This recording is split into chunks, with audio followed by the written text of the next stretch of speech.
એવું નહીં થાય. હું નરસિંહને સારી રીતે ઓળખી ગયો. મેં અહીંયા શિવજીના મંદિરમાં કૃષ્ણ મૂર્તિની સ્થાપના ન કરવા દીધી ને એની દાજ કાઢે, વાર્તા બનાવીને લોકોની સહાનુભૂતિ ભેગી કરીને મારી વિરુદ્ધ કરે છે બધા. પણ બીવાની જરૂર નથી, એની ઉપર બરાબર નજર રાખવાની જરૂર. હા, એટલે જ કહું છું તમે બધા આવો અને નરસિંહ ઘેલા થવાના જે નાટક કરે છે ને એ જુઓ. નરસિંહ ખોટા નાટક કરીને તમને મજા કરાવશે. હા હો, નરસિંહ ઘેલા થવાના નાટક કરે એ જોવાની મજા આવશે હો. રાધે કૃષ્ણ ભજનલાલ શેઠ. રાધે. શેઠ, હું તમને મળવા માટે જ પેઢીએ આવી રહ્યો હતો. કેમ કેમ? શેઠ, એકમદાસ શેઠે પેઢીની જવાબદારી મને સોંપી છે, પણ આજથી મોટાભાઈ સાજા ન થાય ત્યાં સુધી એ જવાબદારી હું તમને સોંપું.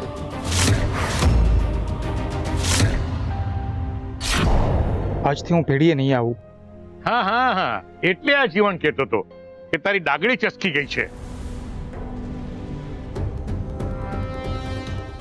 એ ભજન શેઠ, ના ના, હું તો એમ કહેવા માંગતો હતો કે નરસિંહના મગજને આરામની જરૂર છે જરા.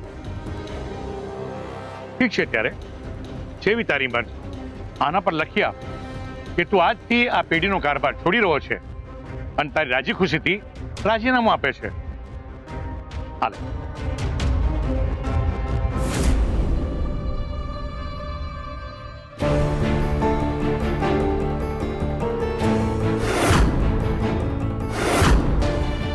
મેં સહી કરી દીધી છે, બાકીની વિગતો તમે ભરી લેજો.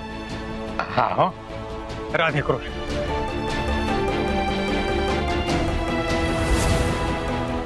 આણે તો નોકરીએ છોડી દીધી, કઈક પૂજારી બનવાનો તો વિચાર નથી કરતો.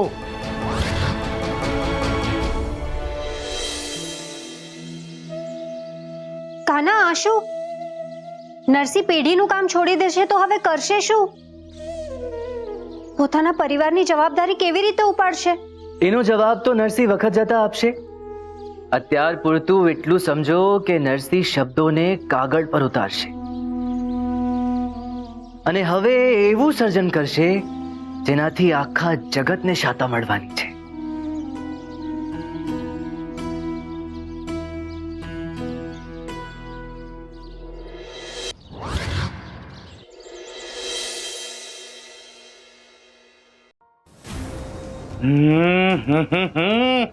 બેના, છેક શેરીના છેવાડે સુધી સુગંધ આવી રહી છે. તું મારા માટે ખીર બનાવે છે? લાવો. આ ખીર માણેક માટે બનાવી છે. શું?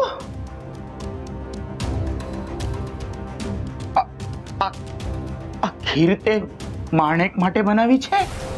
લાવ લાવ, મને ખીર હજમ કરવા દે, કેમ કે તારી આ વાત હજમ નથી થઈ રહી બેના. હું માનું જ નહીં, તું માણેકને આટલા લાડ લડાવે જ નહીં. ખોટી વાત. પહેલા લાડ લડાવવા પડશે. નરસિંહની જેમ તારું પણ મગજ ઠેકાણે નથી કે શું? મારું મગજ તો ઠેકાણે જ છે, પણ માણેકના બાળકને ઠેકાણે પાડવા માંગુ છું, એટલે આ બધું કરી રહી છું. માણેકના બાળક? હે?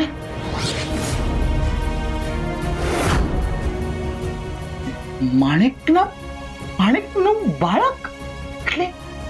એટલે માણેક માં બનવાની છે? હા, એટલા માટે જ મેં બંનેને અહીંયા રોકી લીધા છે. મારે માણેકના બાળકનું બરાબર ધ્યાન રાખવું છે. એટલે બેના, હવે તું માણેકના બાળકને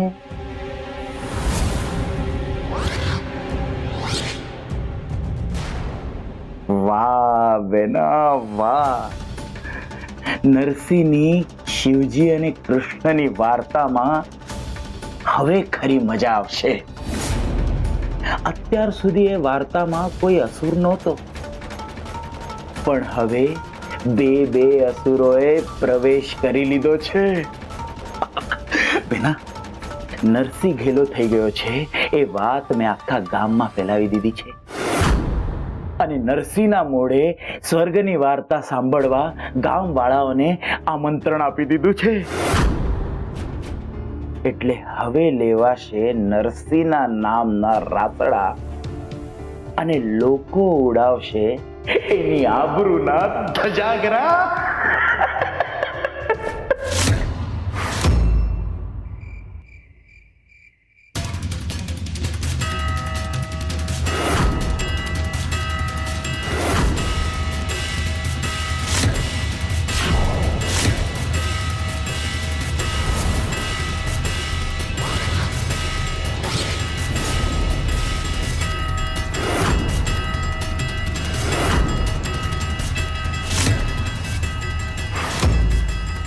અરે મીઠા, આવો આવો.